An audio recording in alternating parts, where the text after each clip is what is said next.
You know, in Matthew 5:27 through 30, it's part of what is often called the Sermon on the Mount. And in verse 27, Jesus starts off and he says that you've heard that it was said, don't commit adultery. But I say to you that even if you look on a woman to lust after her, you've committed adultery with her in your heart. And so if you ever hear people say it's okay to look but just don't touch, understand that Jesus says otherwise. I don't care if it's even a preacher, because I've heard some preachers say the same thing, and no, Jesus says otherwise. But I want to focus on 28 through 30, where he explains just how damaging sin is. Because a lot of times when temptation comes to us, or even when friends tempt us, or the devil himself tempts us, or our flesh, it always minimizes sin.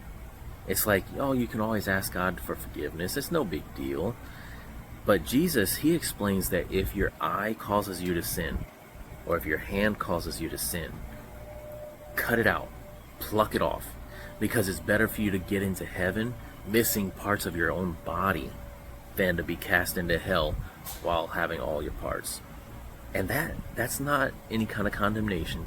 That's not even saying specifically that we need to pluck out our eyes and cast off our hands, because we all know that we can be blind and still lust. We can have no hands and still be a thief.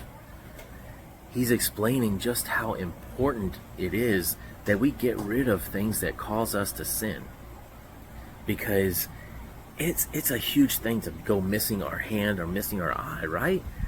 I mean, it's huge, and it's really hard for us to make such a decision. But we do need to go to the Lord, and we need to examine our hearts and our lives around us and check, is there something that causes us to sin? Is there something that causes me in my life to sin, or to constantly be weakened and give in to temptation? That could be something as dear as a family member, or a friend that tempts us all the time.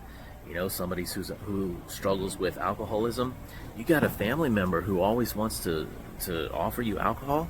You gotta cut that stuff off until you are strong enough to handle it. Something as simple as, you know, social media, even if it causes you to neglect the Lord, cut it out, fast it until you're strong enough to be able to handle it again. Jesus tells us it's that important. And so we do need to go to him and check and examine our hearts. Is there anything that's getting between us and God? We need to consider getting rid of it. All right. God bless y'all, and I'll see you later. Bye-bye.